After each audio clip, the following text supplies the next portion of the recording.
ये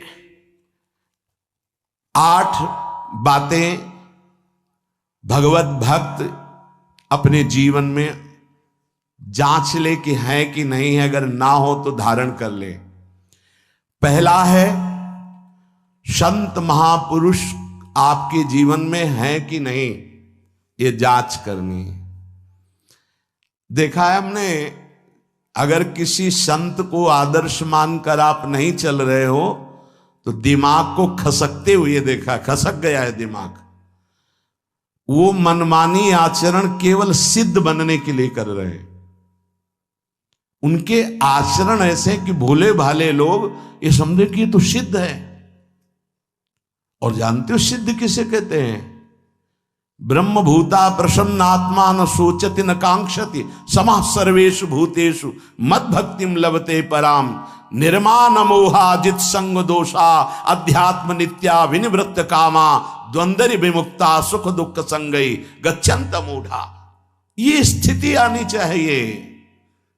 पूरा कोरा, जैसे नाटक मंच पर नाटक किया जाता है ना, पूरा दिखाई देता है, पूरा नाटक। क्यों? क्योंकि कोई डांटने वाला नहीं है, कोई आदर्श नहीं है महापुरुष जीवन में। जो मन में आवे सो बोलो, जो मन आवे सो नाटक करो, तो 100 200 500 लोग भोले भाले जिनको ककाहरा नहीं आता परमार्थ का, वो कह देते मेरे भगवान, मेरे सिद्ध योगी, मेरे महापुरुष मिटिया मेट कर देते हैं। बात तो तब समझ में आवे जब रसिक जन पास करे, गुरुजन पास कर दे। अपने मन से कुछ नहीं होता, जिसे महापुरुष पास कर दे वही होता है। संत महापुरुष कहे ठीक चल रहे हो, ठीक है, या वो मौन स्वीकृति दे दे, ठीक है। अपने मन से सिद्ध बनने पर सिद्ध थोड़ी कोई हो जाता है। जीवन में तुम्हारे संत हैं कि नहीं, बस इतनी बात देखो। अब एक भगत जी आए थे, अपने लोग तो सबका आदर ही करते हैं। उनका दिव्य रूप से हनुमान जी हमारे सामने प्रकट हुए थे। सच्ची बात कह रहे हैं, जिस समय दिव्य रूप हनुमान जी ने धारण किया तो हनुमान जी महाराज के ही भाई पवन पुत्र भीम कंपायमान थे। भीम जैसे हनुमान जी वैसे भीम, बड़े बड़े पर्वतों को अपनी टक्कर से चूर करने की सामर्थ्य रखने वाले। अभी पैदा ही हुए थे भीम, और गोद में लिए हुए माता कुंती चल रही थी। अचानक सिंह निकला, दहाड़ हुई तो गिर गए भीम। तो जो जिस चट्टान पे गिरे चकना चूर हो गई चट्टान, और उस आवाज से भयभीत होकर भाग पड़ा सिंह। अभी गोद में बच्चा थे। वो भीम जिस समय प्रार्थना की कि भैया मैं तुम्हारा वो दिव्य रूप देखना चाहता हूं, तो उनका काहे को तुम व्यर्थ में ऐसा तुम नहीं देख पाओगे। तो उनका हमारी लालसा है, आपका छोटा भाई हूं। तो पट्टहास किया हनुमान जी का वो दिव्य रूप कि कंपायमान होकर कह रहे थे, हे वायुपुत्र, हे पवन पुत्र, तुम अपने रूप का संवरण करो, मेरी सामर्थ्य नहीं। और वो व्यक्ति ऐसे कह रहा, मैं दिव्य हनुमान। हम कह रहे पाखंड मत करो, ठीक से चलो तो ये सब भगवत स्वरूप अनुभव में आ जाएंगे। ठीक से चलो, बड़ा विचित्र स्वरूप है। जब तक जीवन में कोई संत नहीं, तो हम ये देख रहे हैं कि वो जीवन या तो पाखंड में सकिल जाएगा, और या तो व्यर्थ के चिंतन में फंसा हुआ अपने को मान लेगा कि मैं सिद्ध हूं। आपका शब्द, आपकी दृष्टि, आपकी चेष्टा, तस्मा शास्त्रम प्रमाणम ते, तब सिद्ध माना जाता है। बहुत सिद्धों के दर्शन हुए, गंगा किनारे सिद्धों का हमने कभी नहीं देखा ऐसा प्रमादी। सिद्ध प्रमादी नहीं होता। 95 वर्ष की आयु पूज्य स्वामी श्री ओंकारानंद सरस्वती जी महाराज 4 बजे एक अपने निज जन से कहते, वो स्वेटर पहना दीजिए। बोले स्वामी जी अभी तो धूप है। नहीं, अंदर अभी जाएंगे, चिंतन में विक्षेप होगा, हमारे पास समय नहीं, डाल दो शरीर में। अब इसका एक साधारण शब्द हुआ, इसका प्रभाव इतना पड़ा, इतनी अवस्था में इतने चिंतन परायण की स्वेटर पहनना है, ये स्मृति बाधा ना पहुंचा पावे, डाल दो शरीर में। कितना सूक्ष्म। बड़े बड़े महापुरुषों को देखा है, अपने ब्रज के प्रेमी जनों को और ब्रह्मबोध संपन्न दोनों महापुरुषों को।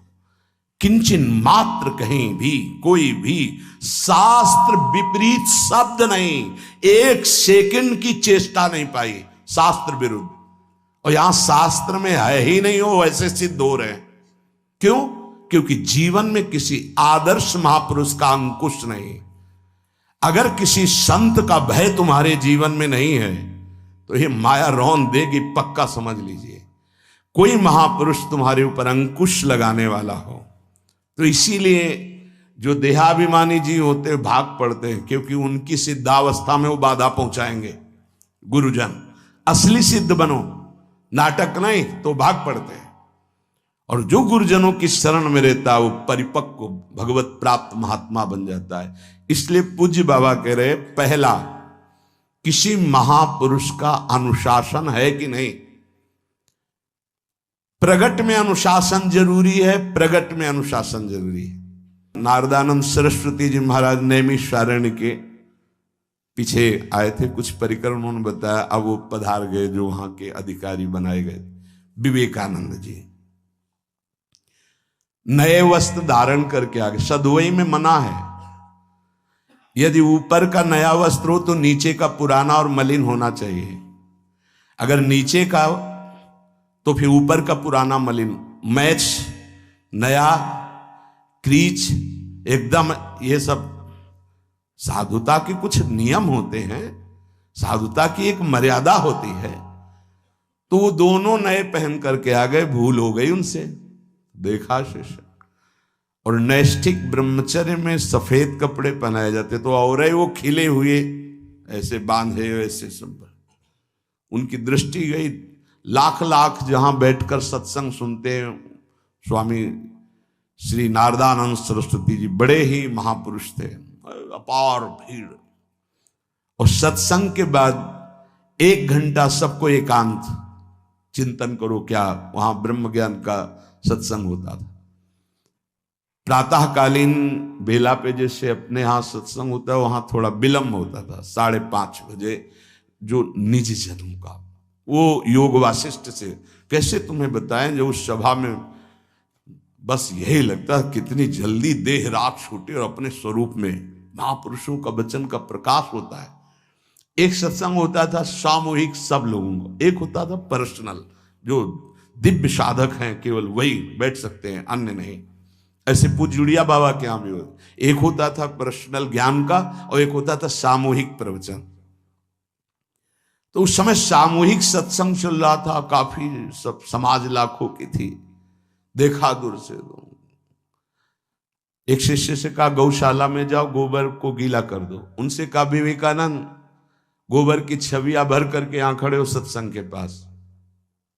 अब वहां नन नच हो नहीं सकता, और गीला गोबर तो जो 2 घंटा सत्संग हुआ पूरा टप टप ऐसे कपड़ों में, पूरी हालत बिगड़ गई। क्या था ये? संत शासन। अब दोबारा वो गलती नहीं होगी, समझाने की जरूरत नहीं, समझ गए कि हमसे गलती क्या हुई। संत शासन नहीं है तो ये मन बहुत विचित्र है, बहुत विचित्र है। इसीलिए पहला, जो भी परमार्थ का पति को, चाहे ज्ञान मार्ग का, योग मार्ग का, किसी योग मार्ग की लौकिक ऊंचाई पर पहुंचे हुए कि गुरुदेव आए और उन्होंने कहा कि किसी कारण से शिष्य बढ़ जाए और अपने गुरुदेव की अवहेलना करे तो उसकी गति क्या होगी? उनका दुर्गति। दुर्गति, दुर्गति के सिवा उसके आगे कोई शब्द नहीं है। गुरु को पीड़ा है और शिष्य परम पद में पहुंच जाएगा? नहीं नहीं, ऐसा नहीं हो सकता। अनुशासन अत्यंत आवश्यक है। किसी भी वैभव या लोक व्यवहार या लोक मान्यता बढ़ जाने पर अपने गुरु का अपमान, गुरु की अवहेलना, तो उसकी दुर्गति पक्की। देखो, ये मन है, ये इंद्रियां हैं, ये अहम है, ये केवल गुरुदेव से ही वश में आता है, दूसरी जगह नहीं आता। क्यों? क्योंकि दूसरी जगह उत्तर देने का अवसर है। दूसरी जगह हम नहीं मानते तुम्हारी बात, लेकिन वहां ना उत्तर है और ना नहीं मानते, केवल वहां मिटना ही मिटना है। अगर ऐसा उपासक है तो निश्चित परम पद का अधिकार। केवल मिटना कोई उपाय नहीं है, अहंकार के पोषण का कोई उपाय, केवल मिटाना है। रो लो, चिल्ला लो, जो तुम्हें करना है कर लो, आना तुम्हें इसी मार्ग में पड़ेगा, दूसरा कोई रास्ता नहीं। बलिहारी घेर करके नष्ट कर देते हैं हमारे मन की मनमानी को, हमारे अहंकार को।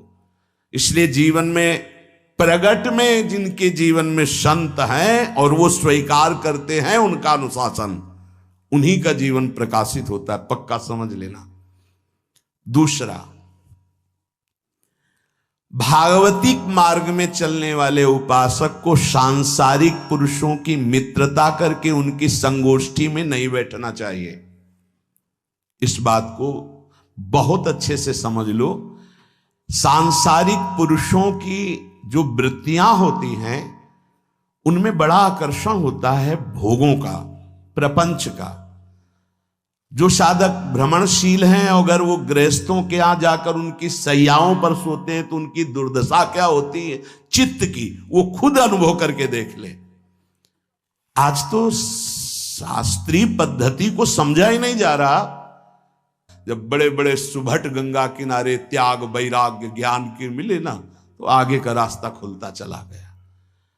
सांसारिक पुरुषों के समुदाय में बैठना था। वो तुम्हें भगवान कहेंगे, ईश्वर कहेंगे, अवतार कहेंगे, उनको कुछ ज्ञान नहीं। आप मान बैठेंगे अपने को भगवान, अपने को ईश्वर, अपने को अवतार मानेंगे, तो आप जो अवतार है ना, ईश्वर है ना, भगवान है, उनसे विमुख हो जाएंगे।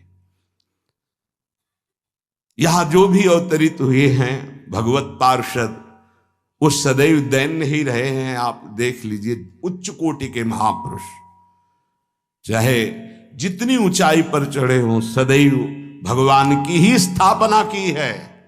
भगवान के नाम की, रूप की, लीला की, धाम की, भगवत महिमा की स्थापना की है, अपनी नहीं, अपने पार्थिव शरीर की नहीं। ध्यान रखना, जितने महापुरुष प्रकट हुए भगवान की स्थापना की। अगर हम संसारिक पुरुषों का संग करेंगे तो कई तरह से हानि हो जाएगी। सत्संग हो रहा है, बस इतने जो चाहो बैठ जाओ। हमारा पर्सनल एकांतिक केवल गुरुदेव से संबंध है और उनके द्वारा बताई हुई उपासना में हमारा समय व्यतीत होना चाहिए। कोई हमारा मित्र नहीं होना चाहिए, अलग से संगोष्ठी नहीं होनी चाहिए विषयी पुरुष की, सांसारिक पुरुष की।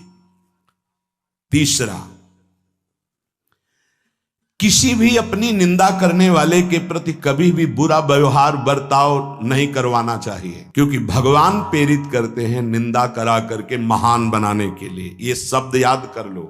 जब तुम्हारी निंदा होने लगे, प्रतिकूलता होने लगे, विपत्ति आने लगे, संकट सताने लगे, तो जान लेना कि तुम्हारी अध्यात्म की भूमिका उठने वाली है, पक्का।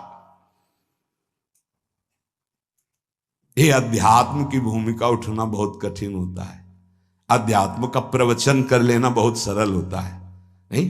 हाँ, चमड़ी को चिकनी करके और अध्यात्म का प्रवचन करने में कोई कठिनता नहीं, लेकिन चमड़ी और दमड़ी का राग मिटा दे, फिर अध्यात्म की तरफ चले, ये किसी फक्कड़ महात्मा का कृपा पात्र ही होगा, जो फकीर होगा, जिसने विश्व की समस्त भोग वासनाओं को रौंद करके अपने स्वरूप में स्थित हो गया। ऐसे महात्मा के संग के बिना अध्यात्म का रंग नहीं चढ़ सकता, और देखने को मिल रहा है। जब तक हमें अध्यात्म का परिचय नहीं है तब तक कहीं भी हम राजी हो जाते हैं। अरे राजी होने को तो टाकीज के सामने देखो जाके, हजारों की भीड़ लगती, लाइन में खड़े होते हैं, पैसा देते हैं, और क्या देखने जाते हैं? झूठा तमाशा। उनको आप क्या कहोगे? ज्ञानी कहोगे? सत्संगी कहोगे? भीड़ का इकट्ठा हो जाना कोई अध्यात्म का चमत्कार नहीं होता। तो अध्यात्म का चमत्कार तो अंतर की वृत्ति का परिवर्तन हो जाना होता है। नहीं तो अगर एक नृत्य करने लगे ना तो हजारों उसको देखने खड़े हो जाते हैं। फिर 14 संगीत बज रहे हैं, फिर इसके बाद अगर हजारों ये बैठे मनोरंजन कर रहे हैं तो इनका कोई महत्व तो नहीं। अगर एक महात्मा कह देता है कि तुम वास्तविक भगवत मार्ग के पथिक हो तो धन्य हो गया जीवन, और 1 करोड़ लोग कह दे कि परमार्थ का पथिक है तो मान्यता नहीं मानी जाएगी। ये अध्यात्म है, अध्यात्म। इसीलिए कह रहे हैं कि सांसारिक पुरुषों की संगोष्ठी में रति न करे। तीसरी, अपनी जब कोई निंदा करे तो उसका भला जरूर मना देना, बुरा मत मना देना, नहीं तो अध्यात्म छूट जाएगा।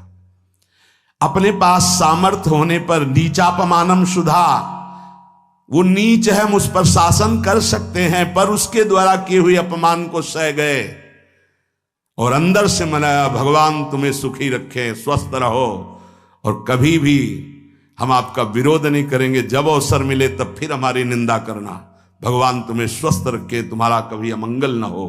ध्यान रखना अध्यात्म। चौथा, अपने मुख से कभी किसी की निंदा ना करना।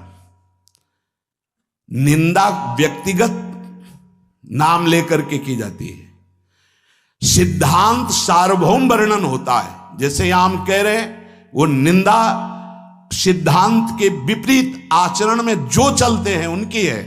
कौन है? नाम नहीं है, रूप नहीं है। सिद्धांत में चलना एक ये मार्ग है, सिद्धांत से बिलक चलना ये पाखंड है।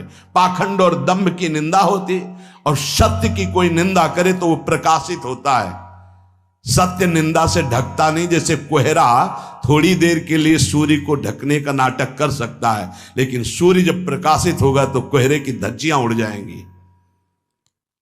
पांचवा, मान लेने की इच्छा का त्याग करके अपने समीप जो भी आवे, छोटा बड़ा सबको प्यार और मान देना। ये 8 अच्छे उपासक में सब लक्षण पाए जाते हैं। दूसरों को मान देने का स्वभाव रखना, चाहे छोटा बच्चा ही क्यों न हो। ये नहीं ये धनी मानी बड़ा आकर के धन राशि दे रहा है तो उसका सम्मान हो रहा है, और छोटा प्रणाम कर रहा है, उसकी तरफ देखा भी नहीं जा रहा। नहीं, बच्चे से लेकर कोई भी सबको एक ही प्यार की दृष्टि से देखना, भगवत भाव से देखना। अपने को मान रहित और दूसरों को मान देने का स्वभाव बना देना। छठवां, अपनी इंद्रियों को सदाचार परायण रखना। इंद्रियां ये सदैव व्यभिचार की तरफ भागती हैं। नेत्र व्यभिचार दोष, बार बार दूसरों के प्रति देखना आकर्षणकारी, कैसा भी दोष अंदर का भाव हो, नेत्र दोष। दूसरों की बातें सुनना, श्रवणेन्द्रिय दोष। वाणी से दूसरों की चर्चा करना, वाणी, ऐसे हर इंद्रिय अपने व्यभिचार में जाना चाहती है। सदाचार परायण उपासक होता है। कल की बात है, कल चिंतन हो रहा था श्रीमद् भगवद गीता जी का। अगर उपासक में सदाचार इंद्रियों की पवित्रता नहीं है तो ढकोसला किसी वक्त कुछ नहीं रहेगा। ये अच्छे से समझ लो। इंद्रियों का विलास चल खुला दिखाई देता है, खुला एक दृष्टि होती है, उसमें दिखाई देता है। अंतर में ब्रह्म बैठा हुआ शांत मौन है और ये समझ नहीं पा रहा, केवल नाटक पे लगा हुआ है। अपना मन, अपनी इंद्रियां यदि संयम में नहीं है, सदाचार में नहीं है, तो ढकोसला ही है, आडंबर ही है, नाटक ही है। पक्का समझ लीजिए। अगर वो संयमी नहीं है, जितेंद्रीय नहीं है, मनोनिग्रही नहीं, तो अध्यात्म क्या है? क्या प्रवचन हो रहा है? किस बात का प्रवचन हो रहा है? जो अनुभव हुआ उसका हो रहा है, शास्त्र सम्मत हो रहा है। जितेंद्रियता नहीं, इंद्रिय निग्रह नहीं, मनोनिग्रह नहीं।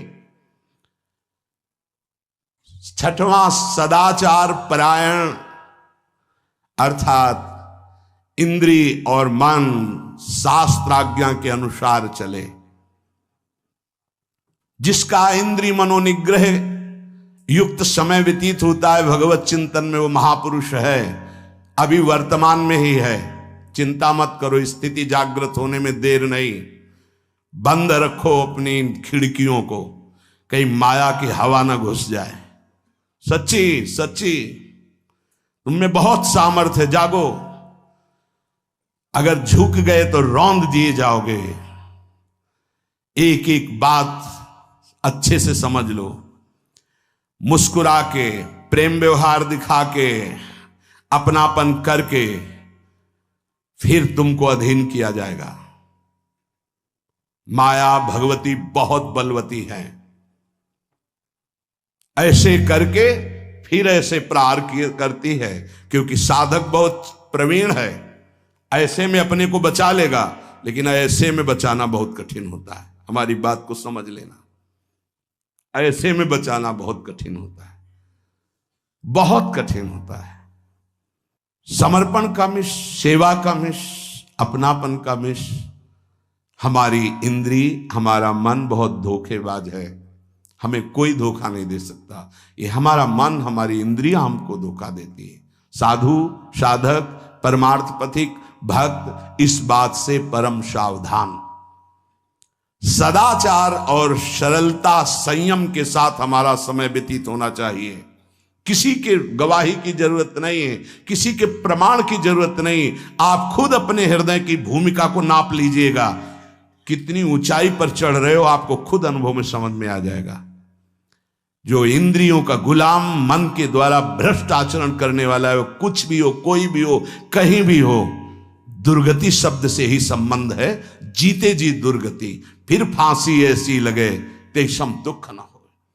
सच्ची मानना, जब गलत हो जाता है आचरण, तो अपना मन अपने को कहता है नष्ट कर दो, ये जीवन किस काम का। होश में हमारे शब्दों को ध्यान से सुनना। जब इतना गलत हो जाता है तो अपना चेहरा अपने को पसंद नहीं आता, और अपना जीवन अपने को पसंद नहीं आता, और अपने अंदर से मन कहने लगता है नष्ट कर दो इस शरीर को। फिर वो जो आगे की लीलाएं होती है, अच्छा ऐसा हुआ, फांसी लगा ली, जहर खा लिया, ये कर लिया, वो कर लिया। वो इन्हीं इंद्रिय और मन की फिसलन को नहीं सह पाया। अच्छा, किसी महापुरुष का शासन नहीं था, नहीं, उस चूक में भी बचत हो जाती है। एक बहुत बड़े महापुरुष के समीप रहने वाले से चूक हो गई, तो उन्होंने अपने आसन के पास आसन लगवाया। सब साधकों ने कहा कि बहुत बदनामी होगी, क्योंकि आपका नाम आगे है और वो आपके आश्रित है, ऐसा है किसी महापुरुष के। उन्होंने कहा तुम क्या समझते हो, ये बाया है, चूक हो गई, अब इसको कभी चूक नहीं होगी ऐसा बना देंगे, कभी त्रुटि नहीं होगी, इसको ऐसा बना देंगे। और वो फिर ब्रह्मावर्त बिठूर में रहे, और बहुत अच्छे महात्मा हैं, अब भी हैं। अगर संत का शासन है और आपसे चूक भी हो जाती है तो ऐसा बना देंगे कि दोबारा चूक नहीं होगी। पर इंद्रिय और मन को छूट देकर मनमानी आचरण करने वाला कभी साधक नहीं हो सकता, पक्का। और आप सच्ची मानना, आपकी एक बार इंद्रिय मन छूट हो गई तो जिंदगी भर दबे रहोगे, दहाड़ने लायक नहीं रहोगे। माया तुम्हारे को सदैव कोसती रहेगी, तुम्हारा हृदय जलता रहेगा। ऐसा कैसे हो गया, ऐसा कैसे हो गया।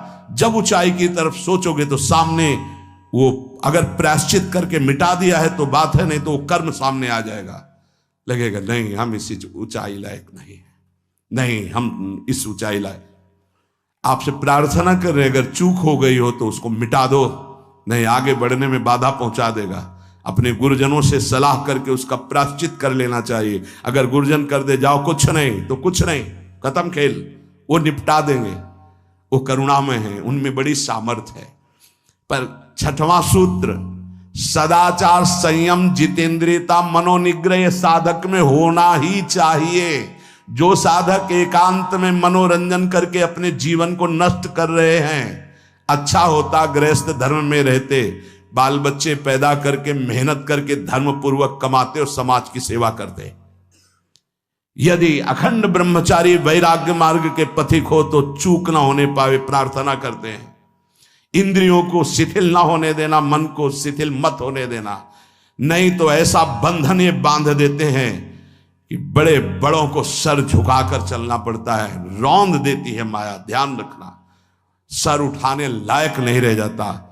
अगर इंद्रिय जन्य भोगों का आकर्षण नष्ट कर दे तो अपना मन अपने को जलाता रहता, धिक्कार देता रहता। कैसे हो गया ऐसे, तो कैसे हो गया। कीन हो इस कबहू अभिमाना, सुख हो वंचा कृपा निधाना।